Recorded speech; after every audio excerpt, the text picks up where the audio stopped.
شاعر همه عزیز پیشکش به یادی هاور همه حسینی کریمی.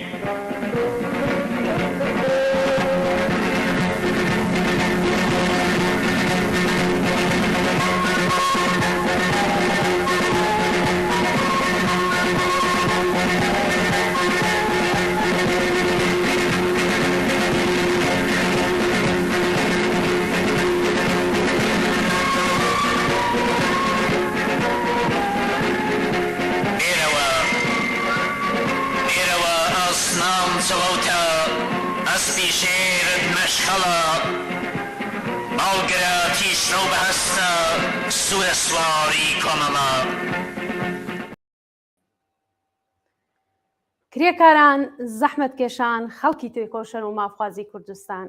26 ڕێبەندان ساڵ ڕۆژی ئاشکرابوونی خەبات و تێکۆشانی کۆمەڵەیە.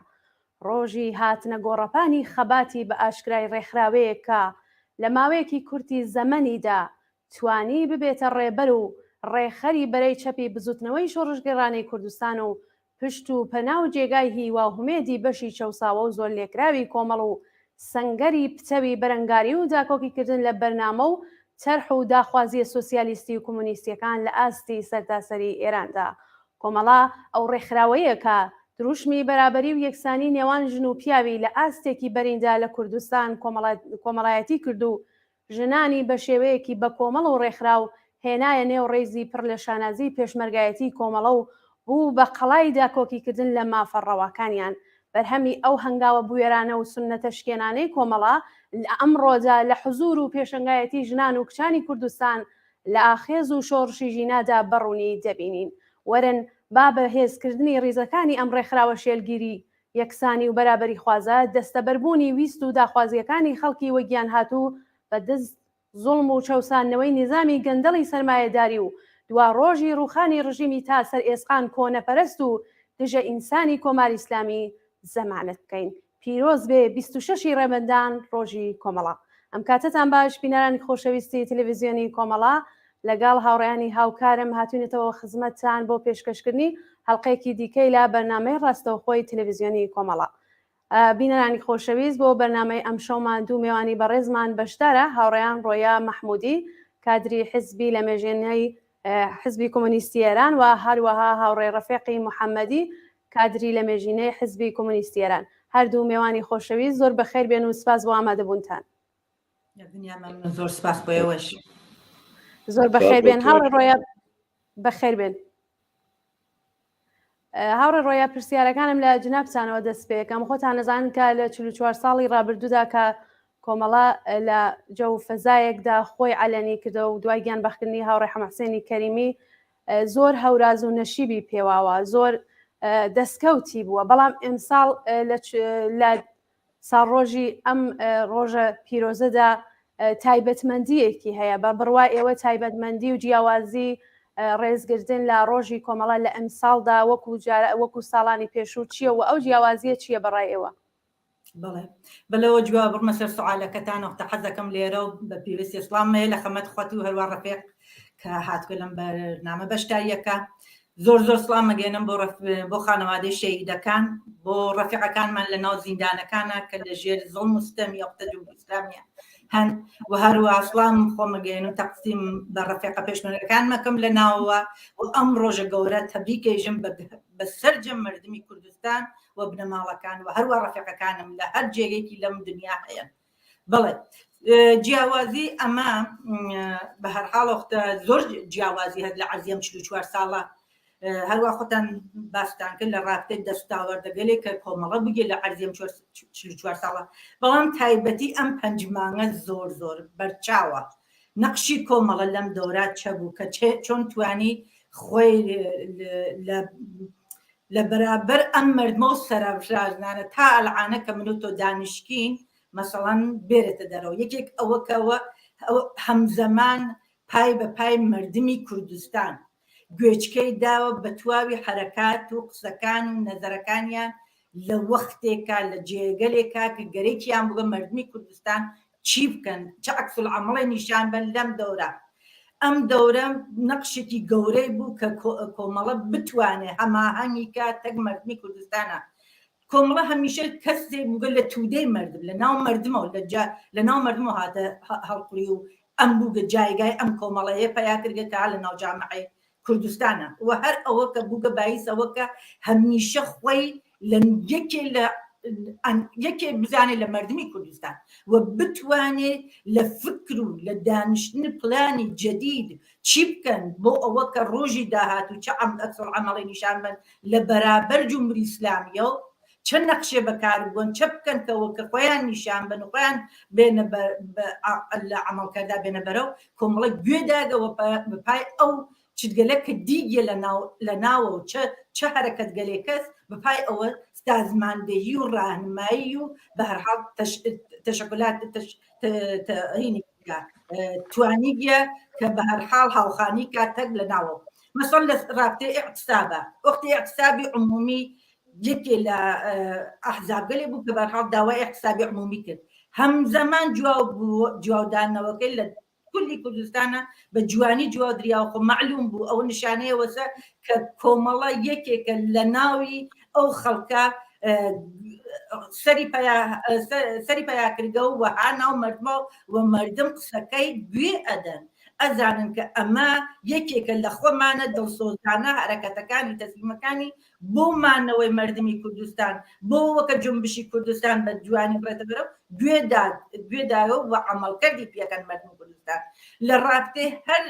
نەقشە عەمەڵێکا کە حرەکەتی کردگام دەورە جوان مثبەتی وەرگرگا پس ئەمە نیشانەیە وەسە کە ئەم جنبشە کە ئەم سازمان ئەم حزبێکە کە ها لە ناو دڵی مردمە و ئەزانێت لە چه مۆقعێکە لە چه سەعاتێکە لە چه سانیەیەکە پەیام با بە مردم بۆ بتوانێت جوان و مثبەت بدرێت ئەوە گەورەترین دەستاوەردێکی بە نەزەر من لەم دەورە هاوڵیە سیاسەتگەر دروست بە عەمەڵ لە جای خۆیەوە لەو زەمانی خۆیە ئەوە بووگە باعیسەوە کە سەربەرزانە مەسەڵ منێکەوە کۆمەڵی سەربەرزم بەوە کە افتخارەکەم بەوە کامە ناو جنبشێکە ئامە ناو حزبێکە کە واقعا نەتوانین تاکتیک و استراتیژیکی دروست بەکار بووە لە جێگەی خۆیە کە بتوانێت مردم ڕاهنمایی کات و بە یەکەوە هاونەزەر و هاوفکر بی ئەوە بەلای منەوە گەورەترین شتە فعلەن ئالەم حەدا بازم تێمەخۆمەتان نەگەر بەڵێ زۆر سپاس هاوڕێ ڕۆیا هاوڕێ ڕەفیق هاوڕێ ڕۆیا باسی دەور و نەخشی کۆمەڵی کرد وەکو هاوڕێ ڕۆیا باسی کرد ئەگەر ئێوە بچانەوە وەکو خۆتان باسی دەور و نەخشی کۆمەڵە لە شۆڕشی ژن ژیان ئازادیدا لەم 5 مانگا کە گوزەشتووە چۆن باسیەکەن بەڵێ منی بەش بە حاڵی خۆم سڵامەیە بۆ تۆ بۆ میوانەکەتان ئیجازەم پێبن هەر لێرۆ سەر و ڕێزی نەوازش بۆ شەیدانی کۆمەڵە بۆ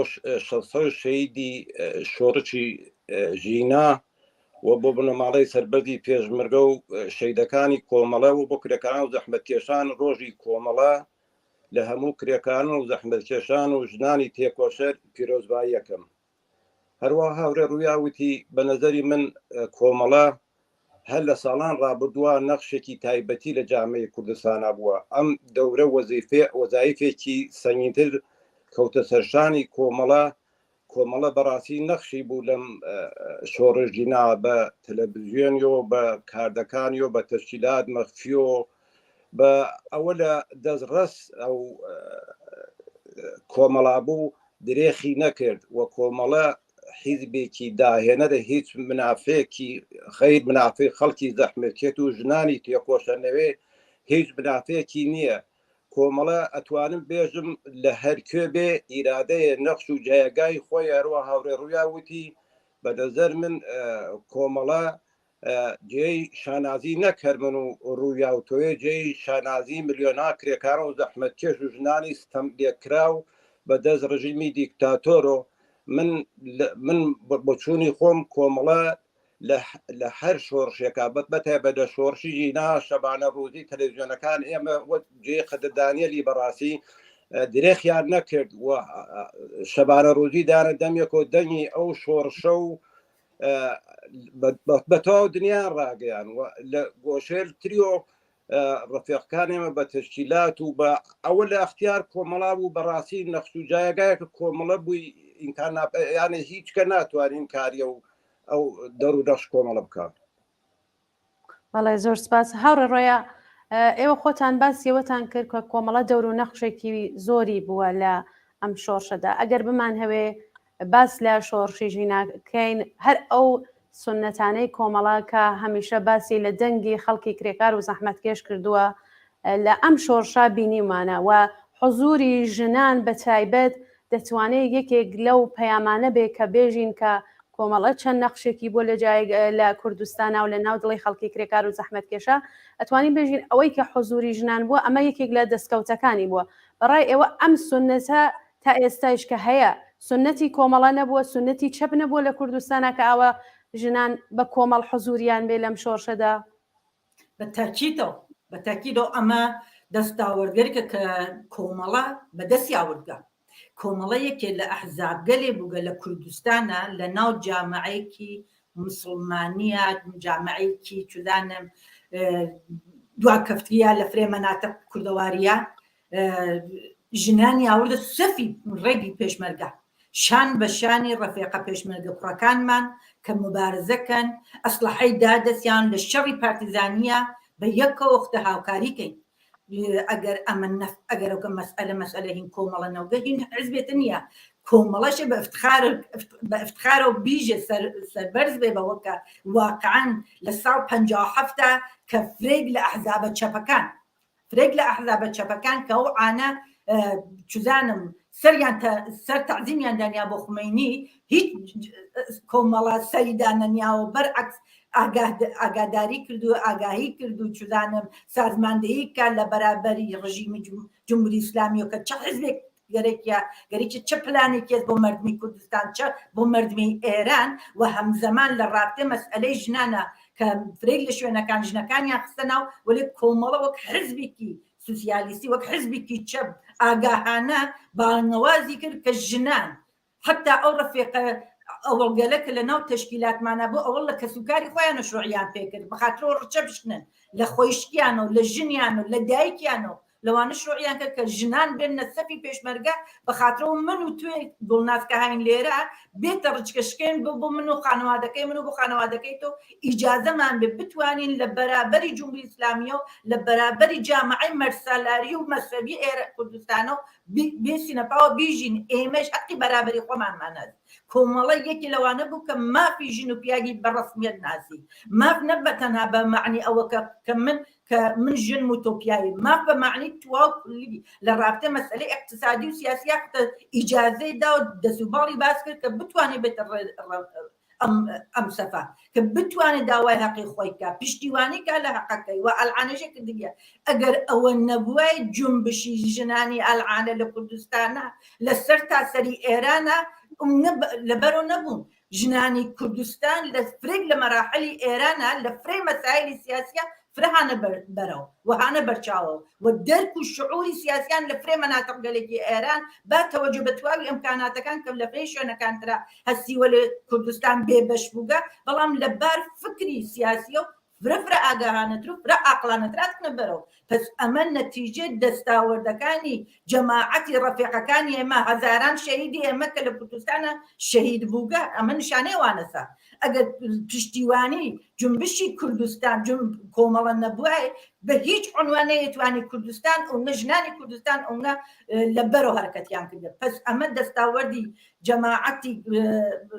پێشمەرگەکانی کۆمەڵان بە فەداکاری لە خۆدگوزەشتگی لەوەکە لە گیان خۆیان یان گوزەران کە بتوانن لە تەکتەکی دێهاتەکانە لە هەر شوێنێکا کە ئەمکانی بوو بڕیتە ناو تەبلیغ و تەرویجکەی لە ڕابطەی مافی مەسائلی ژنان مەترەحیکەی. ئەوانە دەستاوەرگەلێکە کاڵعانەز بڕۆ لە هەر دێهاتێکی منتەقەی کوردەواریە باس لە کۆمەڵەکەی مشەقەت یەکاتەوە کە ئێژێ ژنانیان پێشمەرگە بوو، ژنانیان نەهاتن قسەیانە کرد لە تەکمانە، ژنانیان ئێمەیان ئاگاه کردو حتا لەسەر مەسائلی جنسی، لەسەر مەسائلی زەناشویی، لەسەر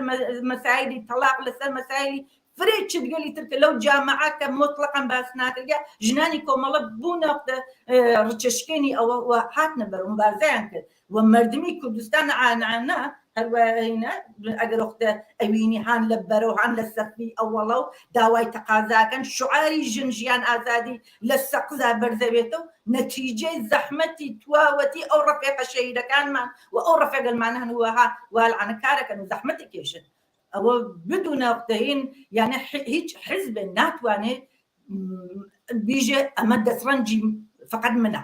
چونکی کۆمەڵە نەخشە عمدەی بووگە لە ساڵی 57 کە ئەلەنی بووگەسەوە تا ئەبە ئەمڕۆ کە من و تۆ لێرا بێسیاگەین قساکەین زەحمەتە کێشێ گیان عەزیز ئال ڕەفیقەکانمان هەن لە زیندانە گشتی بە دەلیل چی بە خاتر مبارزەی بەرابەری ئازادی هین ژن و پیاو لە جامعەی کوردستان و لە جامعەی ئێرانە من وازم ئەم دەستاوەردە دەستاوەری گەورەست کە ئەشێ بە ئفتخار و ناوی وێن و لە تاریخە حتمەن هەست و ئەمێنی تژە تا عەبەد. بەڵێ زۆر سپاس هاوڕێ ڕۆیە. هاوڕێ ڕەفیق خۆتان نەزانن کە شۆڕشی ژینا خەریکە 5 مانگ تەواو دەکات و دەچێتە قۆناغێکی هەستیارەوە و دەبێ هەوڵی خۆمان بدەین بۆ بەهێزکردنی ئەم شۆڕشە. پێتان وایە کۆمەڵە ئەرکی چییە بۆ ئەوەی کە ئەم شۆڕشە بەهێزکاوە چۆن دەتوانێت کۆمەکێکا بە ئەم شۆڕشە کە بەردەوام بێ؟ بەڵێ منیش لەی دامەکان سەکان هاوڕوویا لە ئەوڵشە باسمان کوتمان کۆمەڵە نەخشێ تایبەتیە لە هەر شوێن و مەکانێکا لە کوردستانە لە ئێران نەخش تایبەتیە کۆمەڵە بە نەزەری من ئەتوانێ نەخشێ تایبەتی بێ لە ڕێکخراوەکان لە کرێکاران لە زەحمەتکێشان لە بازاڕان لەوەکە کۆمەکە بەم شۆڕشە و یارمەتی ئەم شۆڕشە بە کۆمەڵە بە نەزەر من ئەشێ لەمە زیاتر خۆی ماندووکە لەمە زیاتر نەخش ئیفاکە چوون ئێمە تەشکیلات کۆمەڵەتی کۆمەڵەت ئیرادەی هەیە یعنی ئەو تەشکیلاتە هەر وەختی دەستی داوە بەکارێک و تا بە سەرنجامی نەگەیانوە دەستی لێ بەر نەداوە یعنی شتەکانیشی ڕۆژنە هاوڕوویا لەسەری باسی کرد لە ئینقلاب 57 تا ئێرا پەرچەمدار ژنان پەرچەمدار مبارزەی کرێکاران هین زەحمەتکێشان هین هەموو توێژەکان کۆمەڵە پەرچەمداری بۆ ئەوش پێم وایە کۆمەڵە توانێت نەخشێکی زۆرتر ئیفاکە بەڕاستی لە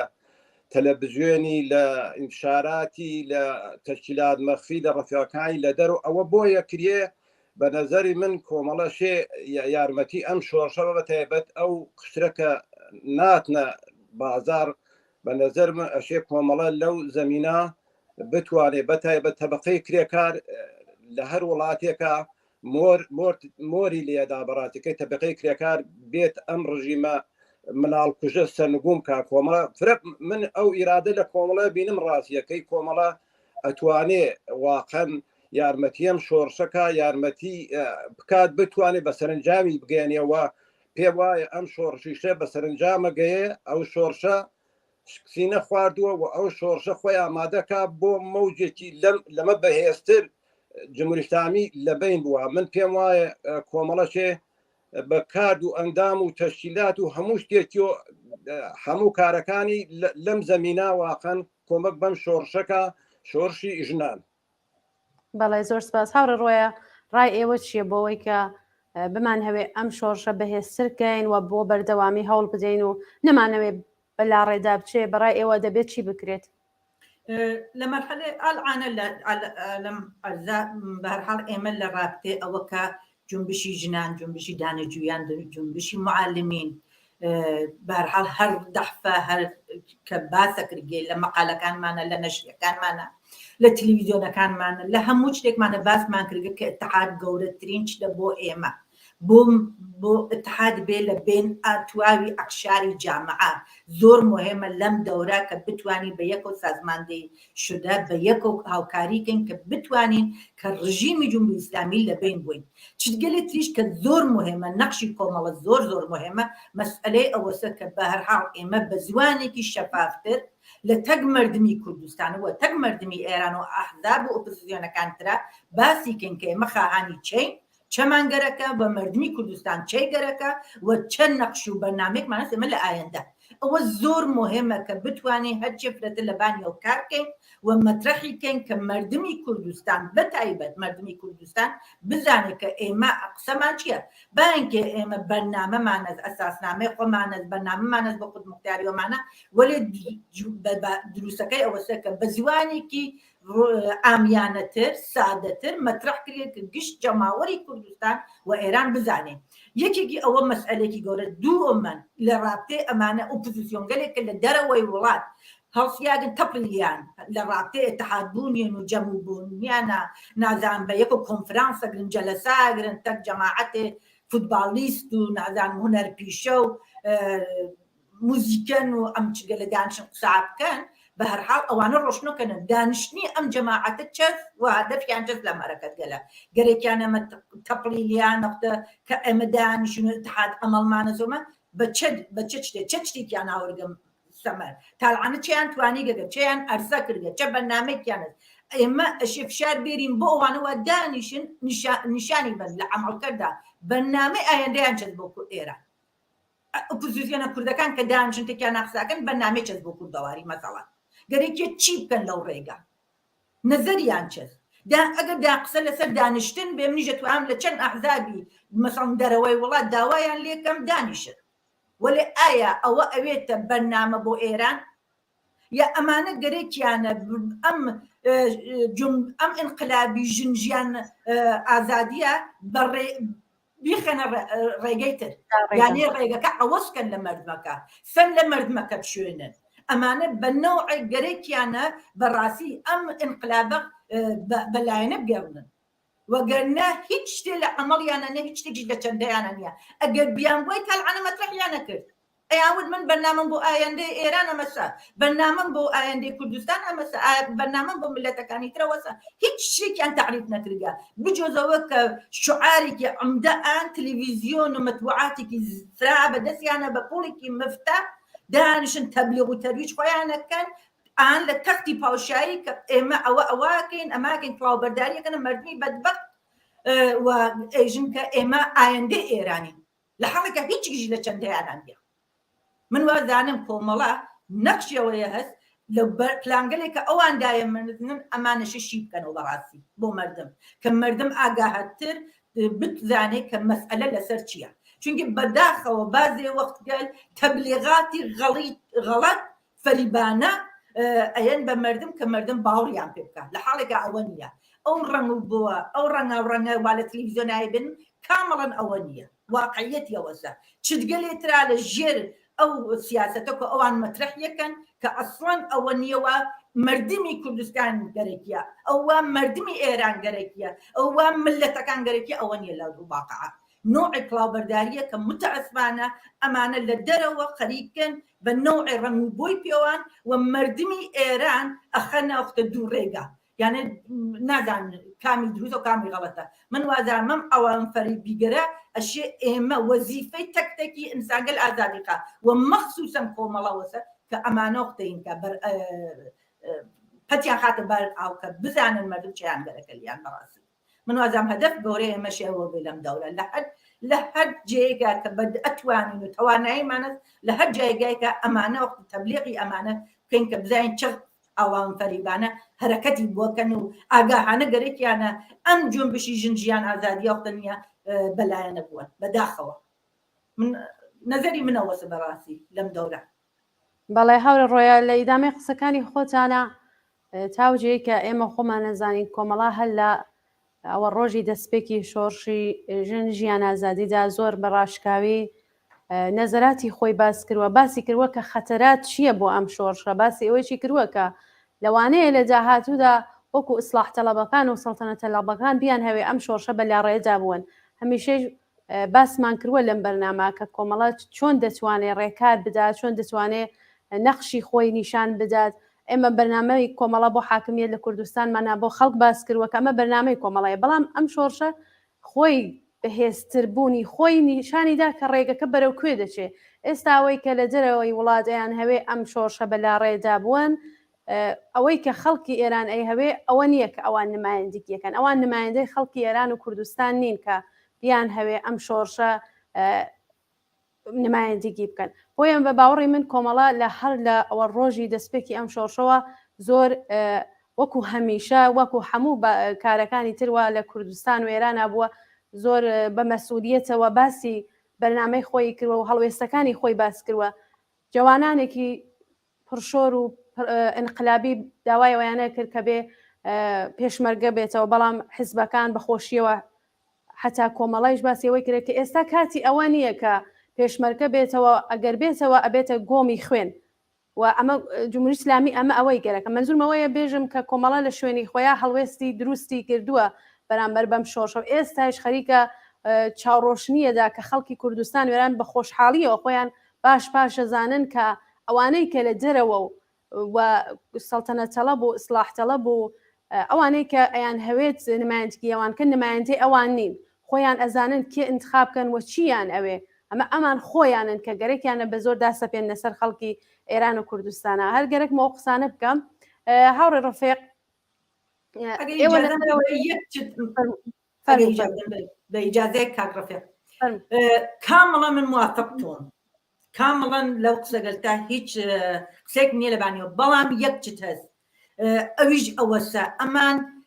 كاملا فريبانا وكاراكن كاملا باقانا وكاراكن يعني بالنوع قريك يعني أمريكا بلايا نبوان مسألة كم سر أوسا من كاملا موافقهم كوملا للروجي كوكب علني بوق الزحمة كيشتو كاركات وآقاهانو بمسؤوليته هلا دوراني 57 هلا شري بيسوچوا روجيخ بينين يختصنو هلا كوچي مريوانو لهموش تيكا بلان سازماندهي وزحمة وآقاهانو بدقته حركتي كرقبو كاركاني من لو هيت شكيكم نيا بل لسياستكم لا هيت شكيكم نيا وخويجم زور افتخاركم بوك عامل ناو ريزي جمعك يا وك مسؤولانه حركتكم ولم مسألة كم سنة وسا كم فريق بداخل ولا ناو وشكرك ما بيشكرك ما نوي جماعتي كان كباور كان بداخل بو تبليغات دروزينيو كأوان بدسيون دليل يجي وسا كبرهاو تلفزيون وامكاناتك زورا بدسيانو بخشوا بلا إفرا كان مردم أسيان لناو أوان ينبو تبليغك حتى بيان بنيري فيلم بنيري كم إيما خاهاني إيوان خاهان باوشاين لحالك أوان مزدور قالك شون مزدور هز لناو جمهورية الإسلامية لناو باوشاي جا مزدور هز لناو كأو كاراكا كتبليغاتي غلط آب مردم من هیچ شکێکم نییە لە مردمی بە شەریفی کوردستان کە چەنێ ئاگاهانە حرەکەتەکەن چەنێ لە خۆیانە گوزەرن چەنێ تاڵعانە سەبرانە حرەکەتیان کرد لەم دۆرە هیچ بدون استثنا کامڵان پشتیوانی ئەو ڕێگەیانمە و ئەزانم بەڵام بەداخەوە جەماعەتێکیشن سوێسفاداکەن لەوە یا لە نائاگاهیان یا ئاگاهانە گەرەکیانە ئەم جنبشە بە نەوعێ بە ڕێگەی ترابیوەن كمان وازن مسؤوليتها بسر إيما وكوملا وهروات واري آزادي خاني جنبشي تشاب كأما هنكا برملاكا أم قصة قالوا هركت قاليانا زور سباس بوش كارف يبدأ من قصة نخاش كم دس خوش بهاور الرؤيا هاور الرفيق أجر بمان هوي بو أويك بتوانين دوري كي باشتر لا شورشي جينا باسكين أركي أعزاي ئەم تەشکیلاتە لە دەرەوەی وڵات چیە وەکو ئەم پێنجمانگە کە ئاکسیۆنی جۆراوجۆریان بووە هەموو هەفتانێ ئاکسیۆنێکی ناڕەزایەتیان بووە ئێستا دەتوانە ئەرکی وایان هەربێت بەڕایەوە بەڵێ دوای شۆڕشیژی نادەچی پێکرد من باز ڕەفیقان خۆمانەکەم ڕەفیقان خۆمان لە گەژ وڵاتەکان ئەو مەسئولیەتە کەوتە سەرشانیان نەتوانم بێژم بەفرەترۆ ئەنجامیاندا ئەکسەر ڕەفیقەکان ئێمە لە خیابان بوون لە تەک پارلەمانتارە لە تەک ئەوا کە قسەی بڕواە لە تەکەوا کە کۆمەکە بەو شۆڕشەکە لە ئێران پێکاتووە یعنی ئەو شۆڕشە ئەتوانم بێژم خەڵکە وڵاتیان یە شۆ کرد بەڕاستیەکەی چون ڕەفیقەکان ئێمە لەمۆ بە دوایش بە نەزەر من ڕەفیقەکان ئێمە و ئامادەگیانێتیا هەیە وەزای پێسەنگیتر کەوتە شەرشانیان یانێ لەو ماوە کە من شاید بوو من و ڕویاژ ڕەنگە لە نزیکۆ پێکۆ ڕۆی بێتین ڕەفیقەکان ئێمە لەم زەمینا درێخیان نەکردووە ئەزای تەشکیلات ئێمە بۆ هەر کارێ ئەم تەشکیلات ئێمە پێمان بسپێرێ وەک وەزیفەی سەرشانمان ئەنجامەدێن من ئەزانم ڕەفیقەکان ئێمە شەو ڕۆژ لە شارەکان لە خیابان بوون بەر پارلەمانیان کردووە زەنیان بۆ پارلەماندار داوە توزانم مەسەل یەک نمونە دۆ بێنمەوە مەسەل گۆرانی وێش سوئیدی تێ بە ئینگلیس و بینینەکەن ئەمە شیرکەتەکە ئەمە بەڕاستی یانێ شۆڕشەکەی ژینا تەنیا لە ئێران نەوەستا دەستی لە ئەفریقا و ئوروپا و لامو چۆنێ سەری هەڵداوە بەنظر من لەمە دوای وەزایفێکە کەوتە سەرشان ڕەفیقەکانی ئەمە لە دەروی وڵات ئەوە لە دەستمان تێ ناوێت درێخیکەین چون ئەشی ئەو شۆڕژینا بە سەرنجام بگەێنین چون پەرچەمدارەکەی کۆمەڵەس شعارەکە هین قەبلەن کە ڕوویاژی شارەی پێکرد ژنانێکە لە کوردستان هاتنە ڕیز پێشمەرگەی کۆمەڵە هاورنی ئیشەیش کۆمەڵە نەخش و جایەکەی تایبەتیە بە نەزەر من لەم شۆڕشا بە نەزەر من ڕەفیقەکانی ئەمە لە دەروی وڵات نەکەرەوان خەڵکانی زۆری شەن بە دەور و بەرمانە گشتیان ئامەدەن واقعان لەم شۆڕشا نەک ماود و ماشیرکەتکەن چون ئەو شۆڕشە خۆ هین نییە کودەتا نییە شۆڕشە توو لە کێشێ ئیسراحەتەکە ئێمەش هەر لە دەوری وڵات هەر وەزایفێت لە سەرشانمانە درێخی لێ ناکەی لەگە شەوارە ڕوود لە خیابان خەوتێتی. بەڵێ زۆر سپاس هاوڕێ ڕەفیق ڕۆیا هاوڕێ ڕەفیق باسیەوەی کرد کە ئەم شۆڕشە حتا مەرزەکانی تێپەڕیوە ئەگەر جاران کەسانێک بوون حتا ناوی ئێرانیان فقط جۆرێ بیستوە ئێستا هەمویان بە چاوەڕوانی و چاو لەوە کە بزانن داهاتوی ئێران چی بێتێت و ئەم شۆڕشەی ژینا بەرەو کوێ دەڕوات هەمویان بوونەتە دەنگی ژنان و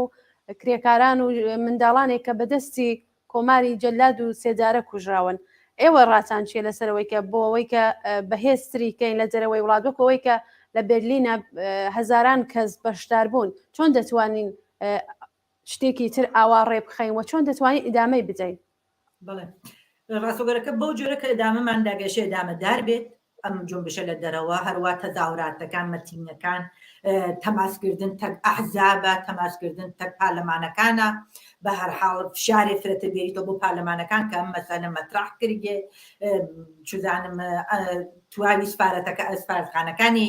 ئێران لە دەرەوەی وڵاتە بیوەسن بیانێنەوە تەحتێڵیکەن پیان فشارێ بێری کە لە ڕابطەی اقتصادیا کە ئەو ڕەوابطی اقتصادیانە نەمێنێتە ئێرانە ئەوانە چگەلێکە کە ئێمە وەزیفەی ئێمەت کە لە ناوە و کام چتە مەترحکەین من بۆ ئاگادایی گەرەکمە یەک چت مەترحکەم ئەم 8 مارسی ئیمساڵ حزبی چەپی سوئێد ترخانی داگە بە ژن ژیان ئازادی بە دلیل ئەو جنبشی ژنان لە ئێرانە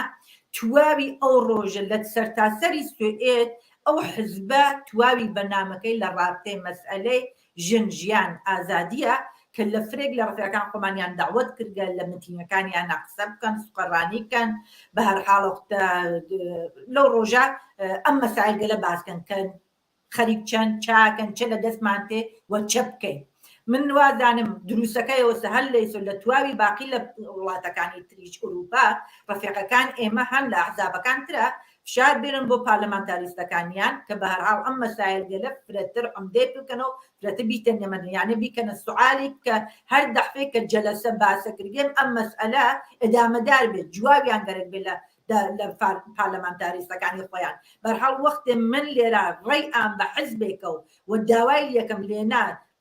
سای من بواتە ناو پارلەمان وەزیفەی هەست گوێچکە با بە من وە قسەی من بازم بواتەوە پارلەمان من وەک شەهروەندێکی یەختە سوئێدی کام لەم جامعە ڕێیم داگە چەند نەفەر نمایەندەمە نارگە پارلەمان پس وەزیفە بە وەزیفە خۆم یەزانم زەنیان بۆ بەم بیژم ئەم شتێکە مەسئلەی ژن ژیان ئازادی جنبشی ئێران وەعزیەتی ئێران جمهوری ئیسلامی کە ئاوا فشاری ئاوردە بۆ مردم ئێوە گەرتان چی بکەن چەند نەخشێکتانت چۆن ئەتوانی بە هەرحاڵ بە ئەحزابێکان لە دەسەکە هانە سەرکارەوە بە هەرحاڵ ئەوان تەسمیم گەرەندەن لەم جامعەت گەرێکیانە چە بکەن نەخشی ئەمەڵیان چەند لە بەرابەر دیکتاتۆرێکۆ کە هەر ڕۆژە جوان مردمە کوژێ مناڵگەل مردمە کوژێ هەزاران جوانی قسکە زیندان بدونان کە وەختە دادگایان کە ئێعدامیانەکە بە هەرحاڵ من بە شخصی خۆم وازانم هەمومان لە دەرەوەی وڵات ئەو ئەمکانە و ئەو جایگامان هەست کە بتوانین سوال پێچیان کەین پارلەمانتاریستەکانی ئوروپا و فشاریان بۆ بێرین کە عەکسولعەمەڵی باشتر و قاستر بەرحاڵ بووەنە بەرەو من وەزیفەیە گشتمانە من وازانمەشی گشتما وا بکەین. بەڵێ زۆر سپاس هاوڕێ ڕۆیا حتمما دەگەڕێم وڵاتان هاوڕێ ڕەفیق لە چەند ڕۆژی ڕابردوودا بینیومان کە دوای ئەوەی کە خامنەی بڕیاری عەفوی ئەو کەسانەیدا کە لە ناڕزایەتیەکانە دەست بەسەرکراون لە چەند ڕۆژی ڕابردوودا بینیمانە کە زۆر کەسی ئازاد کردووە لە زیندانە هەر دوێنێ و پێرێ لە شارە گەورەکانە و لە شارەکانی کوردستانیشە هەر ئەو کارەی کردووە بە باوڕی ئێوە ئەمە لە بەهێزبوونی ئەم شۆڕشایە و لە زەحفی کۆماری ئیسلامیایە کە ئاوا نیشانی ئەدات؟ بە بۆچوونی من شۆڕشی ژینای ئەمینی جمهوری ئیسلامی شۆ کردووە. ترسێکە لە خیابان هەسی،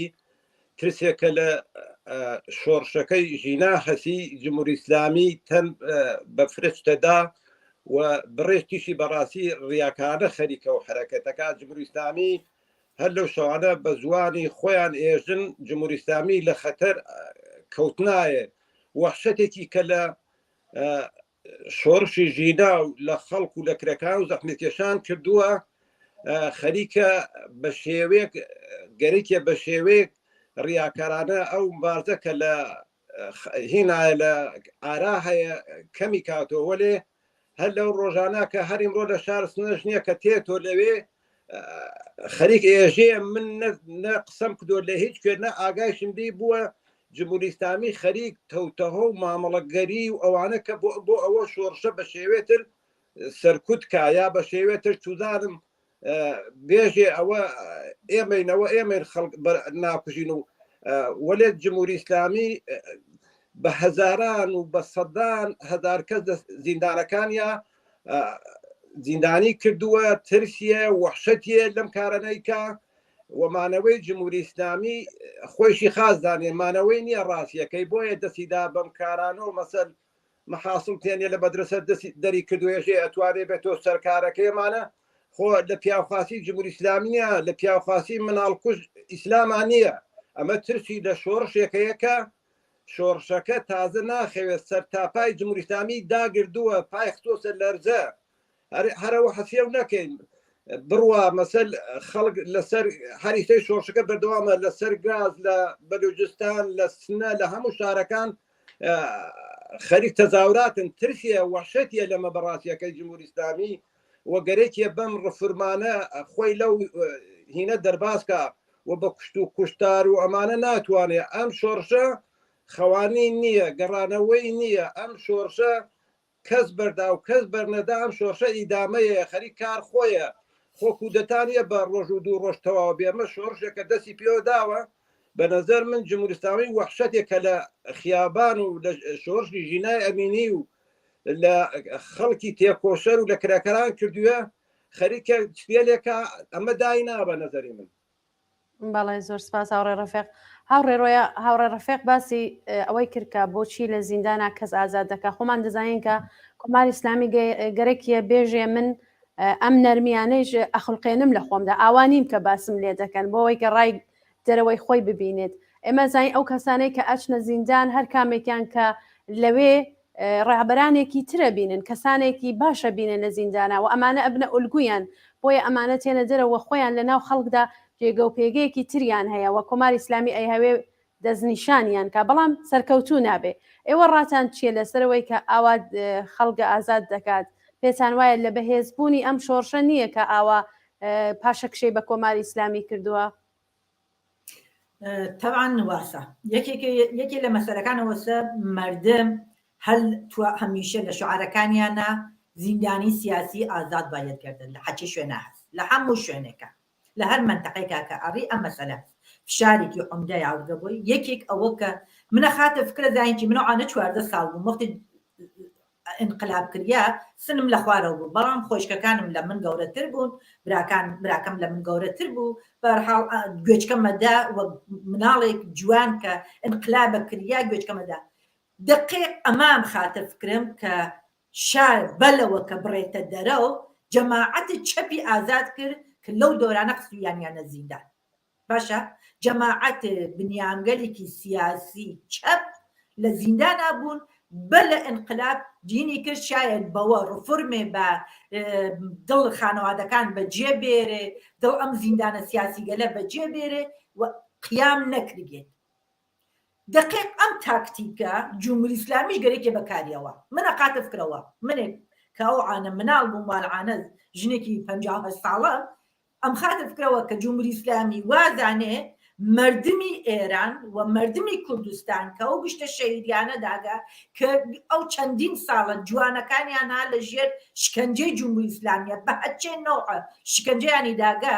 ڕاحەت لێ بزەرن ئەگەر جەماعەت زیندانیەکان نازانێت ئەوڵەن ئەشێت زیندانی ئازاد کردێ چونکە ناعەداڵەتانە چوونە زیندان چونکە داوای حەقی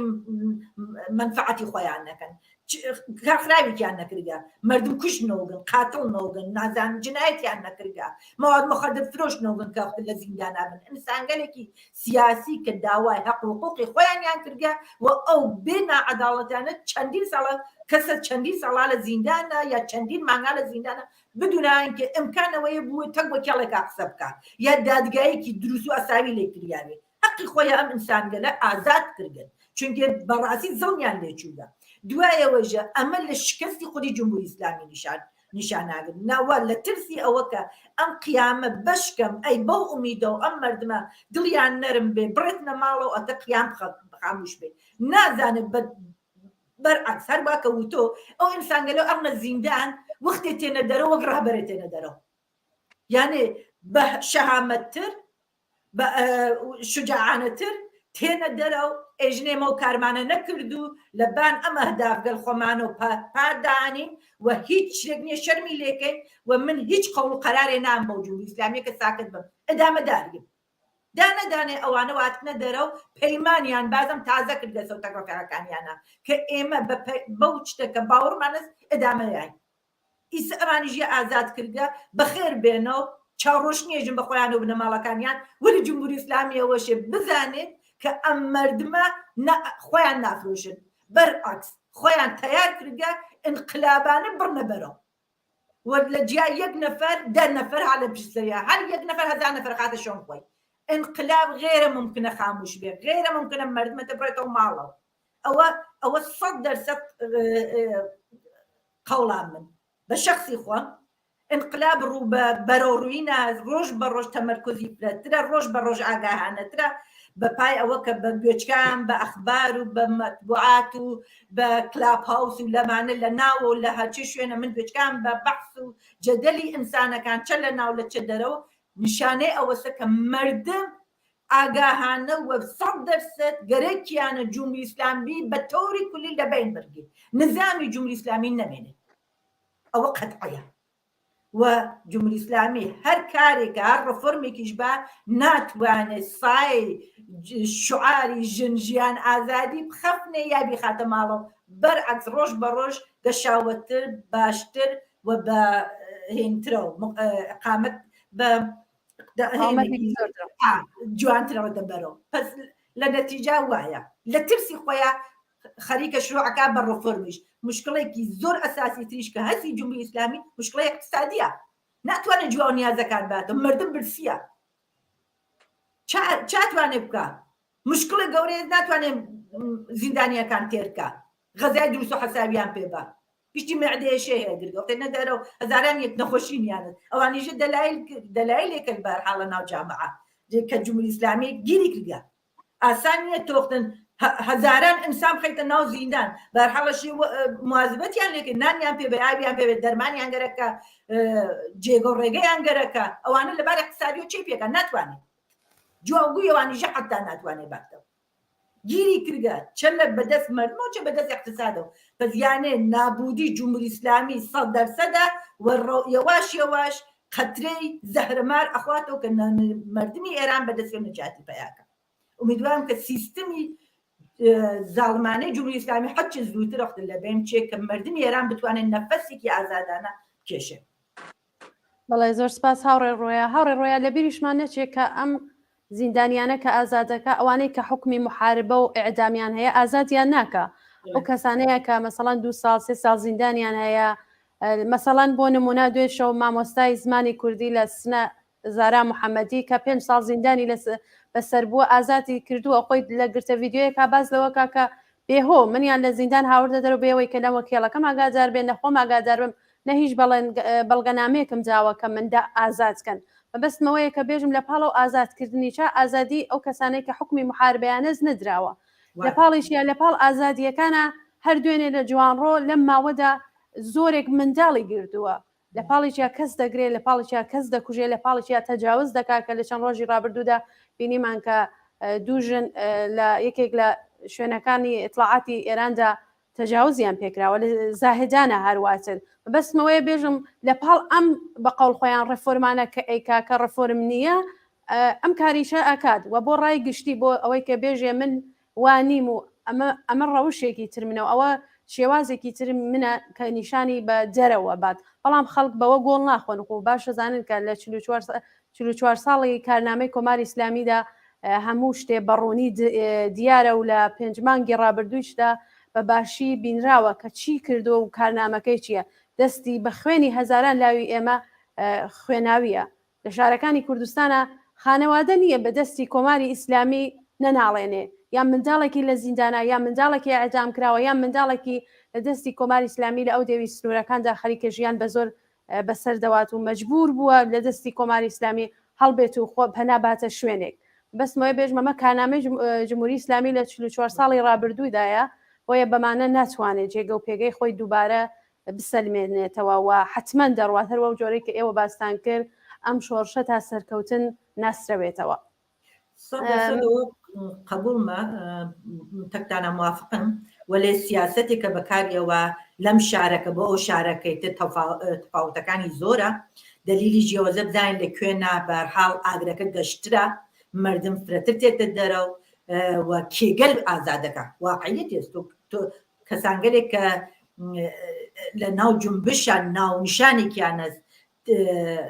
فرەتر خەتەری بۆ تینەکە خۆ معلومەکە ئەوان نانێنێتە دەرەوە وەلێ بەرحاڵ زارا من خۆشحاڵم بەرحاڵ زارا ئازاد بووگەوەمانە زارا محەممەدی ئازاد بووگە بانکی خۆشی نەیزانی وەرواوتیان بڕوە دەرەوە بەڵام مختەهینە ئەوەژە نوعی سیاسەتە گەرەێکی مەرواوت لە هەرچی سیاسەتە بە حەچێ نوعە فەریب بەهەرحاڵ بە هەرچێ نوع گەرەێکیە کڵاوبەرداری و درۆزنی عمل ئەکسەر عمل نیشان با کە بەشکەم ئەم مردمە دڵڕەحمیان بێ بۆی کامڵەن متمێنم کە باوەڕی بە ئەوڵم باوەڕی بە ئازادی نییە باوەڕی بە ئینسانەکان کەوختە ئەگەر باوەڕی بە ئازادی بێ ئەو گشتە مردمی ناقسە زیندان ئەو گشتە تەجاوزیە ناکرد ئەو گشتە ئەعدامیە ناکرد ئەو گشتە بێحقوقیە نا مناو 14 ساڵە مناو 14 ساڵ لە کام جامەعە بووگە بخرگێتە زیندان آخر هیچ مناڵێ لە تەمەن خوار 18 ساڵە ناخەنە زیندان ئەوەی خاتە زیندان نابودیانەکە ئیعدامیانەکە ئەیان کوژێت تەجاوزیان پێەکە من باوەڕم بە حکوومەتێکی ئاوا بێ خۆ معلومە ئەوە فەرێبیە کات درۆزنیە کات گەرێکە بە نەوع نیشان با کە منیش ئەم چێرەگەلما هەست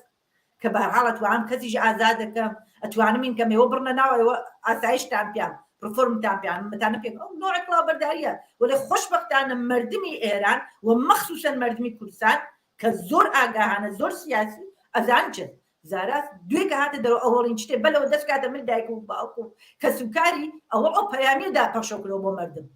کە بزانێت چەندێک ئەم ڕژیمە درۆزنە لە 5 ساڵی توە بە زوانە قسییانە زیندان ژیانیان لێ تاو کردگە هەچێ حقوقیان لێ بڕیگە وەلی دوێکە ئاگاهانە فۆری دەیانکە بدوان کە نەوە کێڵی بزانێت نەبنە ماڵێ بزانێت لە خۆشی ئاگای بێ لە عەرزی چەند دقیقە بکردیانە دەرەوە زۆر زۆر خۆشحاڵم کە بەرحاڵەوە ئینسانە ئەوە پەیامێکی ئاوایەدا بە مردم کە بزانین چاومان باسکەین کە ڕژیم چ کارگەلێ گەرەێکیە بکات ئەوەژە نوعێکە وەسە کە بەرحاڵەوە ئێمە ئاگاه بینەوە لەوە کە ئام کارگەلیژاکات ئەم ئەوان فەریبگەلیژیە هەست لە پشتیەوە لە پشتم پەردەگەلیە و کە جنایەتگەلیە و کەیەکە ئامانژیاکە بەخاتەوە مردم بە نوعی دڵی ڕەحم بێ بۆی کە بەداخەوە مردم ڕۆژ بە ڕۆژ نفرەتی فرەترە لەم لە جامعە جمهوری ئیسلامی بەڵێ زۆر سپاس هاوڕێ ڕۆیە هاوڕێ ڕەفیق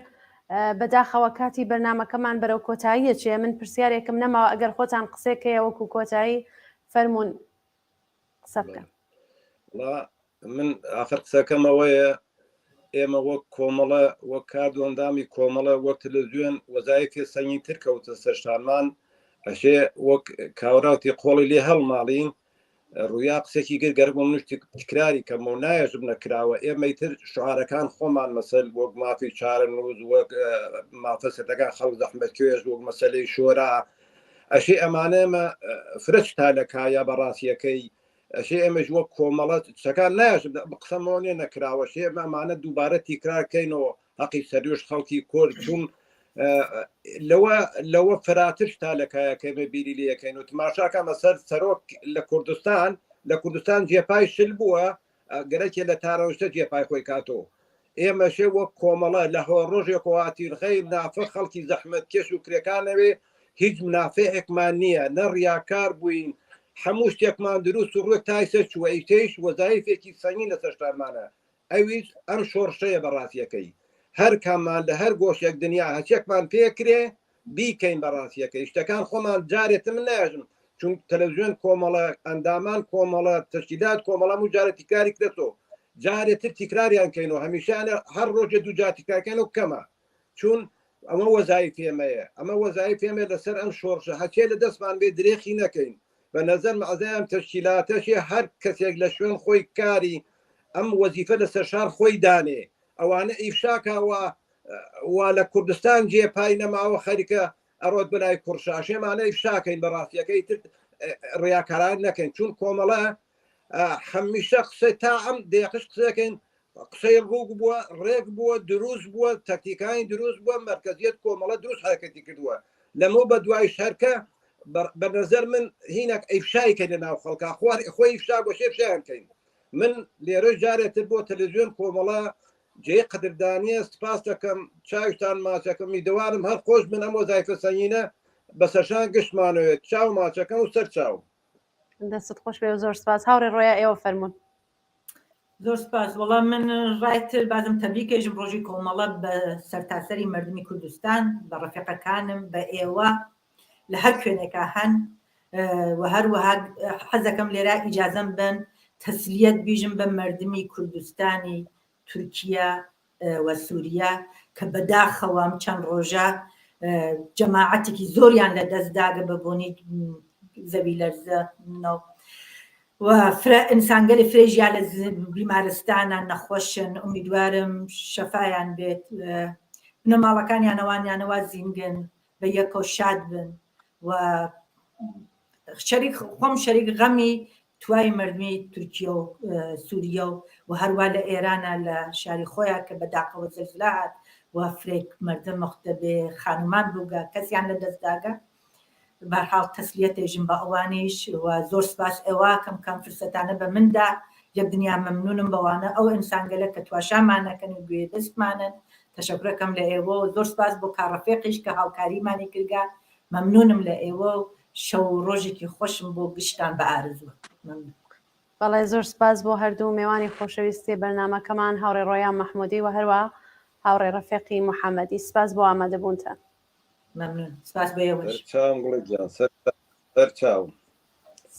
خێرکی گوڵە گیان زۆر سپاس بەڵێ بینەرانی خۆشەویستی تلڤیزیۆنی کۆمەڵا بەم جۆرە هاتینە کۆتایی بەرنامەی ڕاستەوخۆی ئەم شەوی تلڤیزیۆنی کۆمەڵا هەتا بەرنامەیەکی تر ماڵەوە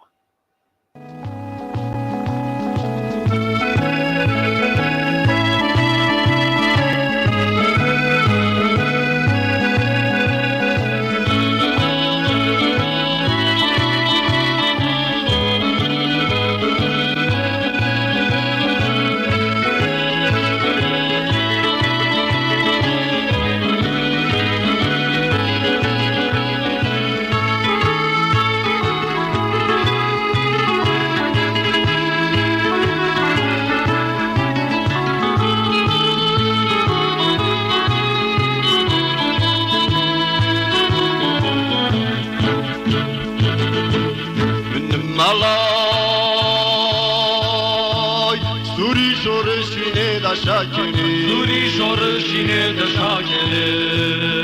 Bacake Lajira wala suram Surudi aşnabuna Ve mruba düşmen dakhini Ruba düşmen dakhini Min malay Suri şorşine de şakele Suri şorşine de şakele باچەکێ لە ژێرەوە هاڵە سوورم سرودی ئاشنەبوونەوەم ڕووبا دوژمن دەخوێنێ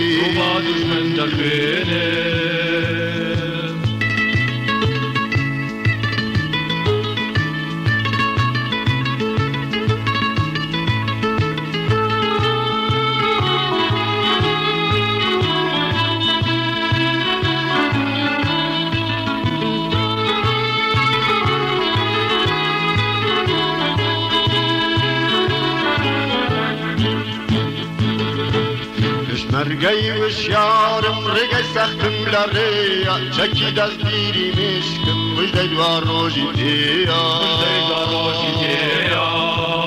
پشمرگەی وشیارم ڕێگەی سەختم لە ڕێیە چەکی دەستگیری مشکم مژدەی دوا ڕۆژی تێیە مندم مەڵە سوری شۆڕشینێ لە شاکێنێ باچەکە لە ژێرە و هاڵە سوورەم سرودی یاش نەبوونەوەم ڕووبا دوژمن دەخوێنێ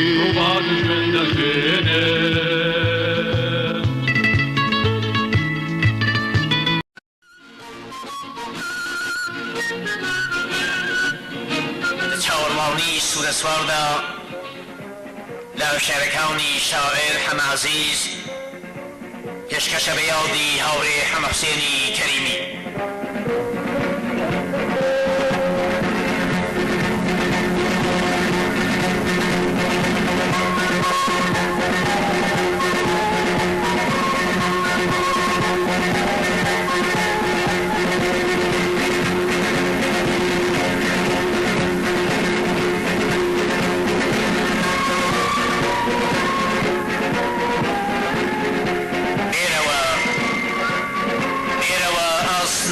سڵەوتە ئەسپی شێرت مەشخەڵە باڵگرە تیشرە و بەهەستە سوورە سواری کۆمەڵە زووکە سەنگەر ئاوەدان کە ڕەمز دەری ماندوونە ناس ئارەقەت بۆ نۆبەرەی نان بۆتە بارانی پەڵا ڕابەنەفرەت کە لە مەرگ و هەستەوە بۆ کار و ڕەمز کەی وەرەی ئینساڵی کارگەر ئاسەواری کۆتەڵا شۆڕشە هەستە لە بۆ سەو لەمپەری ڕێسەڵ نەکە شۆڕش و جانبازی زادە و خەسڵەتی وەک تۆی کەڵا خۆت لە ئامێز بگرە ئاسۆی بەندنان ئاخێز مەکە مەشخەڵان کاجێ هەواری تەمتومان و دووکەڵا دێبەدێ پێشمەرگەیە و شاری لە سەنگەر گرتووە کێژەنی ئەو ئاگرە سوورە وا لەسەر تۆ ماوتەڵا دەرکەوە نم ببارێ سەوزی کەم مەزراوی گەنم نان و هەرزانی بەهایان ڕەنجی تۆی تیاو تێکەڵا ئێرەوە جوانووی لە بەفرا کورژن و سوار پەلتەزی و پۆلا سێرەی کەنار گرتووی بە دوای نوورداتەری و باسکی پاڵی لە کار و شێڵگەدار شەڵگەرا و ڕندشی گوندی لە مەستی خەڵک بە زۆر ڕاجۆز کرا و تاڵ و ڕەشماڵی ڕەوەندی بێهەواری گەرمەسێر ژینەمۆی گرکانی هەڵچووی شاڵی ئینسانی بوێر بەژنی لووتکەی هەڵکشاوی زۆر سەر و بەژنی هەتاو ئاشی کۆمەڵی گەروی خۆری شەوی ئەنگوستە چاو سواری زریان بە بڕۆ چەخما خەدە پێش باکەوە بیهەژێنە شەنگە باڵای کاک فوئادم سەر بەوە دەرکەوە هۆبە بە هۆبە بەردەبازی ڕێگەتن ڕەنجدەرن خەڵکی هەژارن کارگەری بەشمەینەتن بێرەوە ئاسمان جوڵتە ئەسپی شێرت مەشخەڵە باڵگرە تیژبە و بەهەستە سوورە سواری کۆمەڵە